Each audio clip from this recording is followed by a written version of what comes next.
Well, aloha, brethren. Wonderful to be with you all. It's definitely a nice sight to see so many gathered of God's people. It's definitely worth saying aloha, as we heard yesterday, in that full meaning of that word. I want to personally thank, before I start, the planners, the United Home Office, for really bringing Hawaii back for us. We haven't been here since 2019, but really haven't been to Kauai since I believe it was 2014. So it's definitely a great site. My humble opinion, Kauai is the best island for the Feast of Tabernacles. I also want to thank Mr. Preston and his team to really putting this together. Coming in on a specialty site, it's really not necessarily as easy, but they've done a great job, so I really appreciate that. So as I said, we are in Kauai. And as I said, it's the best island, in my opinion. But ultimately, we thank God. It says in Deuteronomy 16 that He's placed His name here, as it says, and we should just thank Him for coming together and observing the feast in this paradise. So as we come together, we asked. I think Mr. McDonald and Hand asked this already, but there are many of you. This is your first time to Hawaii. And for many more, this is your first time to Kauai. So when you're on this island, you get this feeling almost that you're really in a separate island nation almost. Take out the Costco, the Walmart, the Target, and we get this feeling. I mean, when you leave the resorts, you get this feeling that you're in a separate country. And it really gives us that wonderful feeling. You probably get that feeling as you drive around. How many of you can actually say the name that your condo is on, the street name? It might be sort of difficult. Getting directions to the community college campus. It's on, I think it's Kaimuali'i Road. So if you can say that, you're obviously not unfamiliar with the Hawaiian language. I actually have a lot of familiarity with the Hawaiian language because from age 1 to about 6, my mom was in a Polynesian dance crew. So every other weekend, I was sitting in the back in a luau, so to speak, hearing Hawaiian songs go on. So I really love the Hawaiian language. I've really grown to love it. They really have done well with a language with only 13 letters in its alphabet. So it's definitely a wonderful thing to be in Hawaii. Admittedly, though, from time to time, I get confused for a local. It happens more on this island than anywhere else. I don't know why, but it's nice. But I am a tourist, as are you. It's obvious when locals come and see us, we stand out as tourists, outsiders, mainlanders, as some of us can be referred to if we're from the States. Similar to what Moses described himself, strangers in a strange land. So we stand out as outsiders, as tourists. And as we come together on this island of Kauai, I really wanted to talk about that. We heard about it from Mr. Dick's message about how we have a role. And I want to talk about that role not only as we go home, but as that role we play and that part we can play even on this island itself. Not just baptized members, future members, children, teens, young adults. All of us have a role we can play, and it really starts on this island. So let's go ahead and start. Let's go and turn to 1 Peter chapter 2. Actually, we'll start and finish there. That's the only verse I'm turning to. 1 Peter chapter 2. And here we have Peter really describing this role we play as really outsiders, as visitors to this island. In my Bible, and probably in yours, it describes this section as living in the world. 1 Peter chapter 2 and verse 11. And we are living in this world, but we stand out as different. So if you like titles, my title is Stand Out in the Crowd, or Build Your Boat Part 2, Start Your Boat, Building Your Boat in Kauai. So again, verse 11, 1 Peter 2, verse 11, I read here, Beloved, I beg you, as sojourners and pilgrims, abstain from the fleshly lusts which war against the soul, having your conduct honorable among the Gentiles, which when they speak against you as evildoers, they may, by your good works, which they observe, glorify God in that day, visitation. The New Living Translation calls, instead of pilgrims and sojourners, it calls us temporary visitors, which really fits perfectly our role is at any feast, really not just on Kauai. We are living in temporary dwellings. We are temporary visitors, specifically to this island. So as temporary visitors, temporary dwellers, Peter talks about how we should avoid something. How should we behave as visitors? And he says we should avoid fleshly lusts. Now, immediately we go to a specific type, but what he's really referring to is what Paul talks about in Galatians 5, the works of the flesh, ideas and attitudes, mindsets that really stem from being led by our human hearts and not by God's Holy Spirit. So then, if we are to have that right attitude, and remove those wrong attitudes, he goes on to point at verse 12, what do we do if we are avoiding these works of the flesh? He goes on in verse 12, he says we should have honorable conduct. Again, to the New Living Translation, it says we should live properly among our neighbors and to give honor to God when he judges the world. So think about this. What Peter is saying is that every interaction that we have the ability, the opportunity to have this long-term, I guess you could say, return on investment. Our actions, our interactions with others who do not believe have potentially long-term. Peter wrote this thousands of years ago.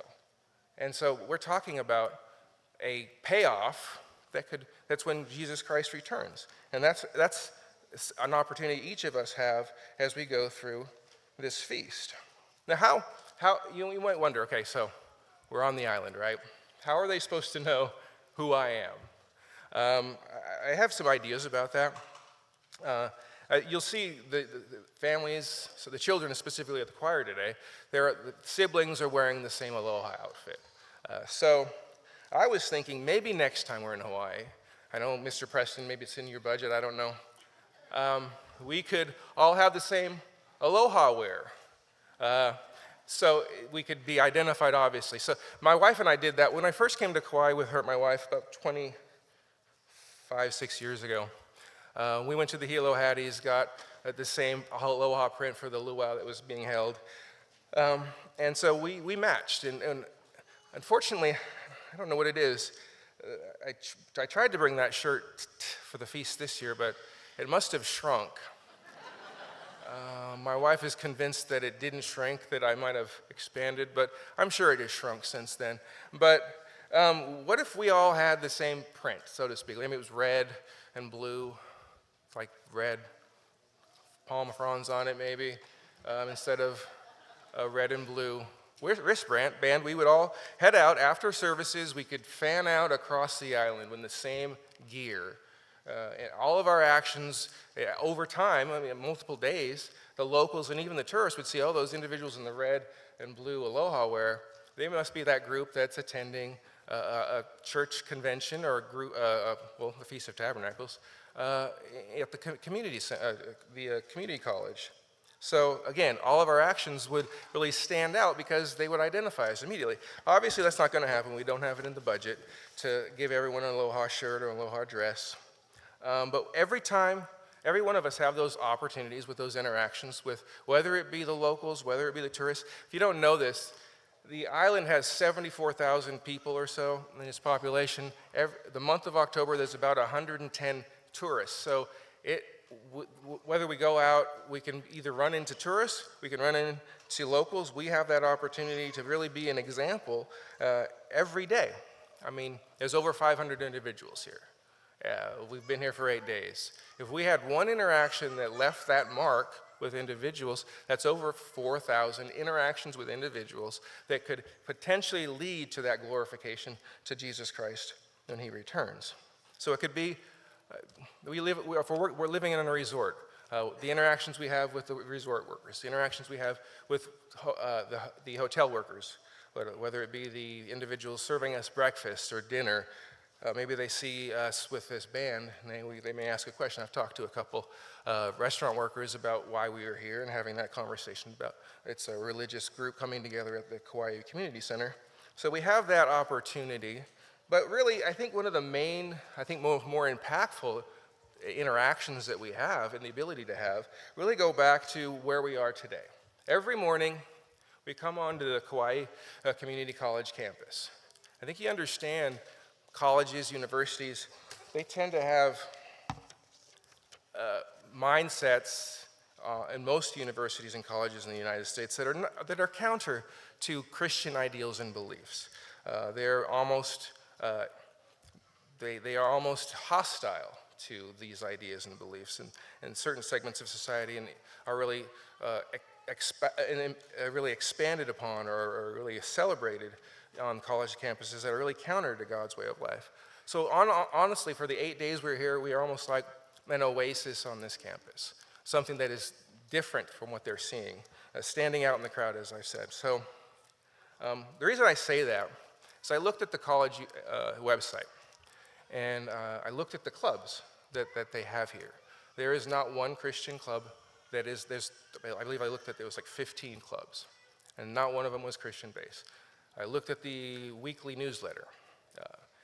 In that weekly newsletter, there's announcements, as you would expect, related to educational opportunities or job opportunities, other announcements related to plays or musical activities. But there is not one activity related to a Bible study group, a prayer group, a Christian-based organization.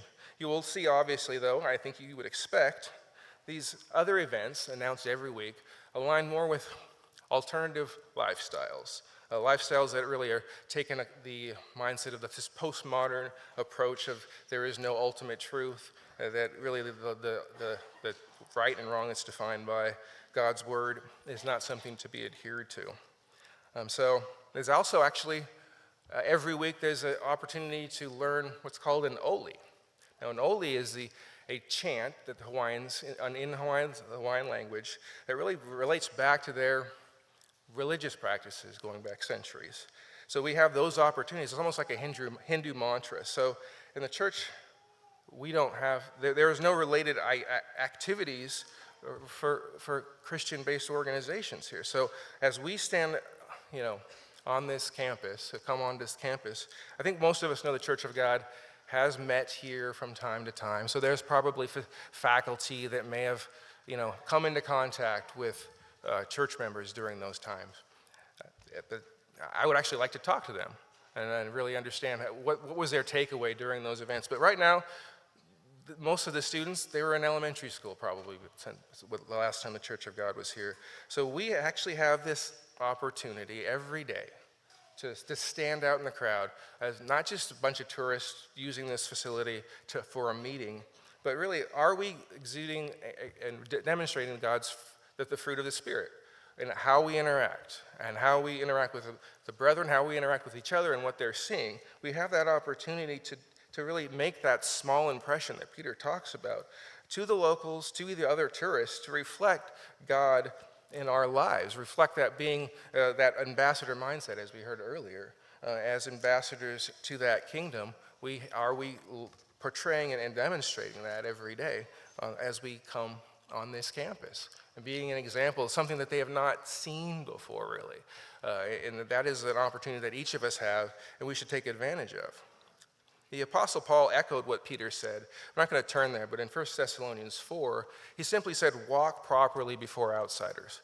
And that's what we're doing. We are coming into contact with outsiders. New International Version translates it, walk to gain respect for outsiders, those who do not believe as we do. So as Christians, we are often told to stand out of the crowd. We heard it yesterday from Mr. McDonald. We were told to be a light, city on the hill. We were told to be ambassadors for Christ. We were told earlier in 1 Peter chapter 2, it talks about being a holy nation. We are to be a holy nation. We are to, again, as Jesus Christ said, we are to live in this world but not of this. We live in the world but not be of it. So as we are standing out in the crowd of thousands of tourists, we have that opportunity now to really be that example. So as I mentioned from the start, God has placed his name here. He has called us to this location. Yes, we are to have that millennial experience in paradise. Yes, we are able to come together with God's people, reconnect with brethren, have time with our family. Yes, we are able to hear messages that really point us to our role in that future kingdom. But as Peter points out, we have that opportunity now, every day at this feast, when we come into contact with those on the outside, to really, they may view us as tourists, foreigners, strangers. They may view our ideas, our mindsets as tourists, as strange. When you think about the students on this campus, they see this UCG sign, they see Feast of Tabernacles. And so an inquisitive student obviously would look that up on Google and figure out what is that all about.